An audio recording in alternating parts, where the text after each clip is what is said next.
Viewers, once again, I want to welcome you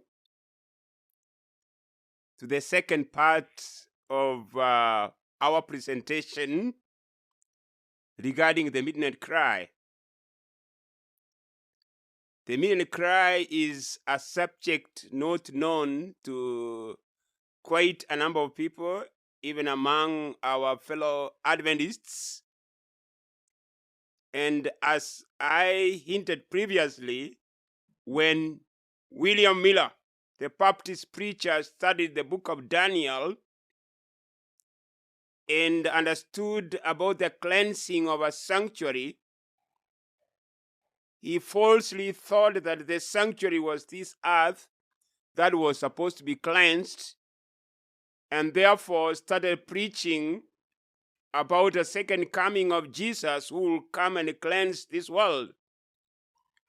God, in his wisdom, allowed this era of William Miller, who was later joined by a friend called Joshua V. Himes.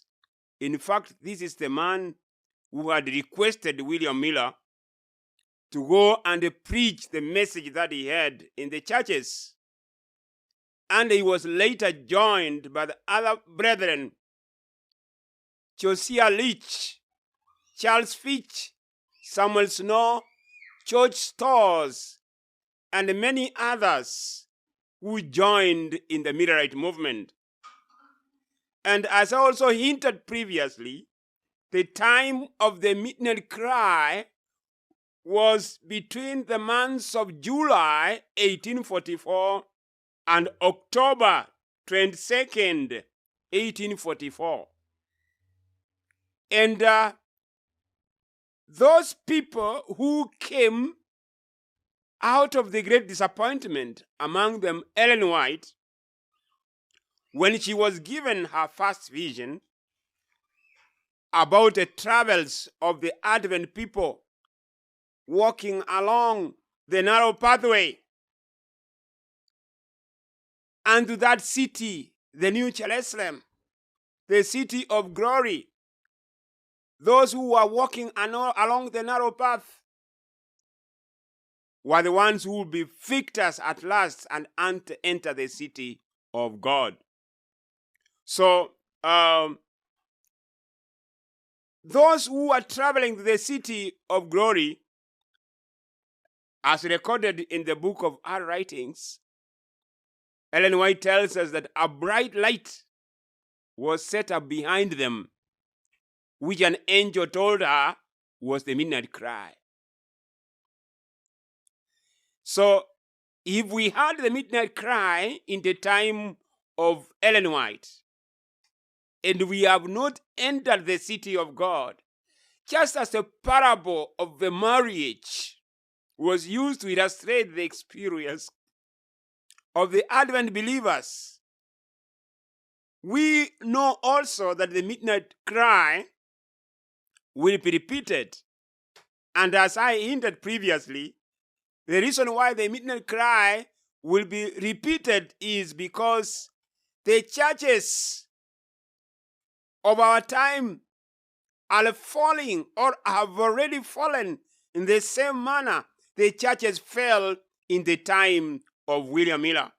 Remember the career of the beasts, the career of the papacy that has suppressed truth for centuries, for more than 1,260 years, till the time that God, in the time of the end, had raised up people to proclaim to the world the truth of the cleansing of the sanctuary, the truths of the judgment, the truths of the first angel's message. So there could have been no midnight cry had the churches not fallen. Likewise today, we don't need a midnight cry if the churches are not fallen.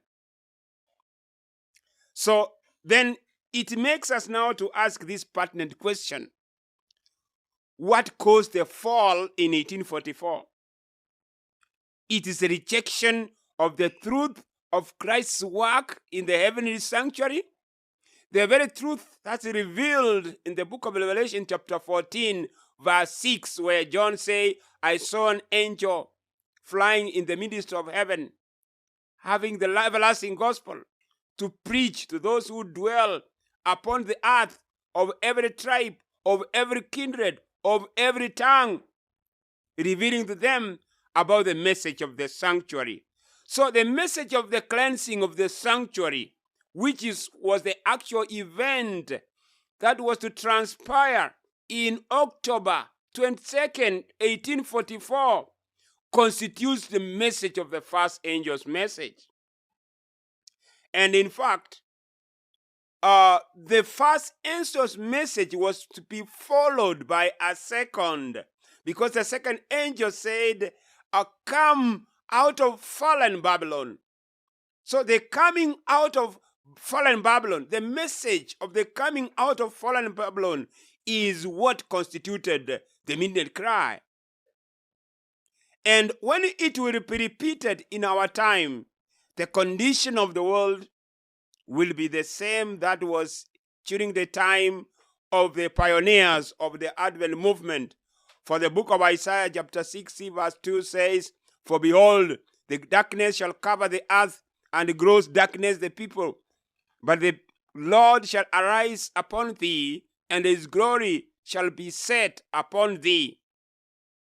It is in the time of great darkness. It is in the time of midnight. It is in the time of misapprehension of God that a special message has to come upon the world. For my case, I came to understand about the fall of the churches after reading an article in one of the periodicals of the Adventist Church that started way back in 1849, called Present Truth, which changed its name to Advent Review and Sabbath Herald. And in our own time, it's called Adventist Review. Though it doesn't reach a very large number of believers today, it's available online. And when I read the 2002 edition of the Adventist Review, it was an article written by one of the prominent readers of the Adventist Church, Bert Beverly Beach. In that article, he was responding to cases of pedophilia in the United States, where so many groups of people and young men who had been molested by the priests of the Roman Church were suing them, and they were getting damages. So one of the writers of Time magazine in a cover story said, can the Catholic Church save itself? And B.B. Beach was responding to this article that was contained in Time magazine. So his views or his observation regarding the crisis in the Catholic Church puzzled me, because he said that the problem of the Catholic Church was homosexuality. And in fact, I knew that the problem was not homosexuality. The problem was celibacy. That condition in which the priests of the Roman Church were not married or did not marry is what caused the crisis in the Catholic Church during that time and even in our time. So my reservations for Beach's observation, and after complaining to a friend about his position, made me to understand other things, because to my surprise, I later learned that Bert Beverly Beach had given a gold medallion. A gold medallion looks like this, where he said that the medallion he had given to the Pope was a symbol of the Seventh-day Adventist Church. You'll be surprised, because the presentation of the medallion to the Pope in 1977 by Bert Beverly Beach was in fact a signal that Rome had consolidated its power in Adventism through the Jesuits, and was even ready to plant its own insignia in the Adventist Church, which they did in 1996, replacing the insignia of the three angels. This they did at San Jose, Costa Rica, South America, where a committee of 300 members of the Seventh Adventist Church Executive Committee made and proposed and introduced a new logo for use. Many today may not know or may not realize there's something wrong with the usage of that symbol. But when we read the book of Revelation chapter 16, verse 13, it says, I saw three unclean spirits like frogs, which went out unto the leaders of the world, the kings of the earth, to prepare them for the great battle of the Lord Almighty, the day of Armageddon. So when this insignia, when this logo was introduced in 1996, churches everywhere around the world protested. Oh yes, now Adventists are now once again using the cross. But they didn't realize that the use of the cross revealed the rottenness that was among a people that God had raised in a special way to proclaim his truth to the world. The same B.B. Beach who had presented the medallion to Pope Paul VI, who went also under the title Cardinal Montini. The same B.B. Beach will be seen here in my screen greeting Pope John Paul II. And now that brings up the question, what is the relationship between B.B. Beach and the two popes? Because he seemed to be having a very close relationship with them. Why can an Adventist have a very close relationship with a church, with a leader who persecuted saints over the years, whose blood of the martyrs tell 1,000 stories in the time of the Dark Ages? In fact, we read from one of the SDA periodicals called Bible Echo, April 9, 1894, where Ellen White warns, it's a grave mistake on the part of those who are children of God to seek to breach the gulf that separates them from the children of darkness by yielding principle, by compromising the truth. And then in another publication, Signs of the Times, April 19, 1894, she says, it is a backsliding church that lessens the distance between itself and the papacy. It's a backsliding church. It's a church that adopts the principles of the papacy, the doctrines of the papacy, that lessens the distance between itself and that power. Well, what I had read from B.B. Beach was not alone, was not even isolated. I had also read from an Adventist Review, an interview where William Johnson, long-serving editor of the Adventist Review, who assumed the reign in 1982, was interviewing one Roland Hextad, who was retiring from the editorship of Liberty magazine in 1994. And when William Johnson tried to ask Roland Hextad a few questions, like, now, Mr. Hextad, now that you are retiring, what can you tell us was your most important contribution to liberty? In which Roland Hextad responded that it's not their words. It's not their words that were given for exemplary work in the journalism of the Liberty magazine. But rather he said, not their words. Rather, it's identification as an unapologetic Adventist magazine. And he even went on to say that when he became editor, the name Adventist did not appear in Liberty. I was surprised. How can an editor of an official paper say that the paper did not do the Lord much good. And my suspicions of Lowland Extard made me one time to seize a book called Pretenders to the Throne that he had written way back, and in the chapter entitled An Intelligence Report, we read the following. Conversions come hard from some people, but some agencies are prepared to work hard to get them. The FBI, the CIA, the KGB.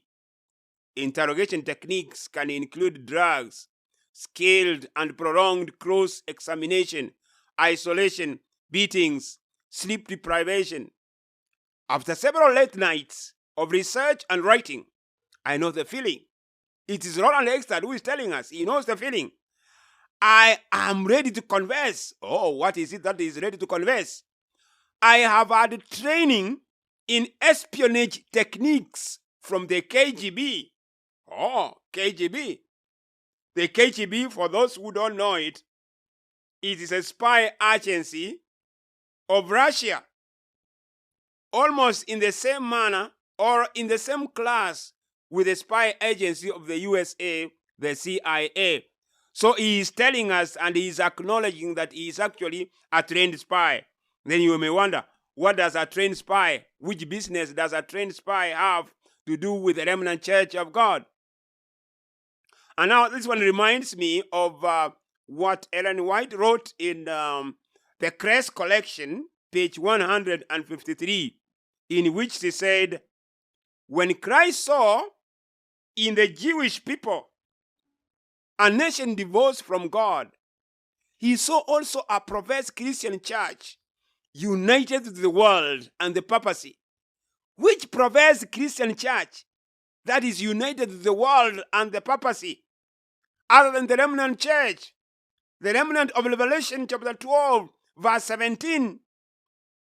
Soon he will say to the angels who are holding the four winds, let the plagues loose, let darkness, destruction, and death come upon the transgressors of my law. Will he be obliged to say to those who have had great light and great knowledge, as he said to the Jews, oh, that thou hast known, even thou in this thy day, the things which belong unto thy peace, even now they are hid from thine eyes. Now, what makes us think, what makes us preach that the midnight cry will be repeated? The midnight cry, the first midnight cry that the pioneers of the Advent movement were involved in, came as a result of the apostasies of the Dark Ages, the persecution of the Roman believers or the Roman church upon the people of God in those days. The midnight cry was to take the people out of the fallen churches of the day, which had so many vestiges of Romanism, that they may become a special people to take the third angel's message to the whole world.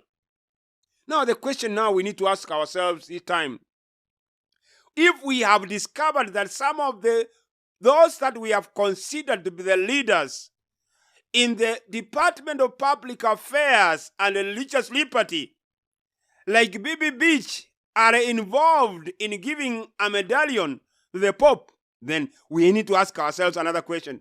What about Canon Diop? Also a director in the Department of Public Affairs and Religious Liberty, presently having a close association with Pope Francis, even as reported in the official Vatican paper, Observatore Romano. Him having a close association with the man that the Bible says or refers to as the man of sin. Now, this reveals to you the rottenness that is in the church that God raised to present his truths to the whole world. No wonder Ellen White was not wrong when she said, I am often referred to the parable of the 10 virgins, 5 of whom were wise and 5 foolish. This parable has been and will be fulfilled to the very letter, for it has a special application this time. And like the third angel's message has been fulfilled and will continue to be present truth till the close of time. Oh, exactly. It will continue to be present truth to the close of time. Because it will be present truth to the close of time. That is the reason why we are saying today that the midnight cry that took people out of the Protestant fallen churches of the day, that they became Seventh-day Adventists, this same midnight cry will be repeated once the very system that God raised has apostatized and has gone to do things in common with the man of sin. In fact, even today, very few people even know that at the roof of the headquarters of the church that God raised to proclaim the truth of the third angel's message to the world is a flag. Is a flag of the church that persecuted the saints for hundreds and thousands of years. In fact, at the entrance and at the roof of the headquarters, we have 3 flags. The flag of the United States of America, the flag of the Seventh-day Adventist Church, the flag of the Vatican. How can we have a flag of the Vatican at the headquarters of the church that God raised to proclaim his truth to the whole world? Now, this makes us to remember what Ellen White had written several years ago, and is quoted in Bible Commentary, volume 7a, page 976, which says, "The Lord has shown me clearly that the image of the beast will be formed before probation closes, for it is to be the great test for the people of God." Did you see that? It will be the great test for the people of God by which their eternal destiny will be decided. Now, which means that now our eternal destiny is not decided by our acceptance or our allegiance to the power of the beast, because many of us have known about the beast. We have preached about the beast. We have taught in many seminars about the beast, but very little is understood about the image of the beast. Now, we ask, what is this image that very few people understand? What is this image that very people know? The image of the beast. The image of the beast, according to the writings of the Spirit of Prophecy. If you can read the Great Controversy, page 445, it says, when the leading churches of the United States of America, uniting upon such points of doctrine as are held by them in common, shall influence the state to enforce her decrees and sustain her institutions, then Protestant America will have formed an image of the Roman hierarchy. So the image of the beast is formed when the churches of the world teach all things in common. And then we ask, what is it that the churches of the world teach in common? In common with what? In common with the Roman Church. Because the Roman Church says that its most important teaching is the teaching of the Trinity, the 3 gods. And when you find other Protestant churches, including the Seventh-day Adventist Church, teaching about the Trinity, this is the in common thing. They teach all things in common. They no longer become a peculiar people taking God's message to the world, but they reflect the foundation that was laid in the Tower of Babel when the people rebelled against God and built a tower that was which speak was to go far as heaven. And now, the image of the beast has already been formed. It will not be formed after the Sunday law. It has already been formed. And because the image of the beast has been formed, the midnight cry, the last midnight cry, which will be present through to the end of time, is a message to the fallen churches, come out of her, my people. This is the midnight cry of the last days. And in our subsequent presentations, I will try to expound more on the image, on the medallion, and many other things. But as for now, let us focus on the matter of the image of the beast. I will tell you more about this image in later presentations. Welcome.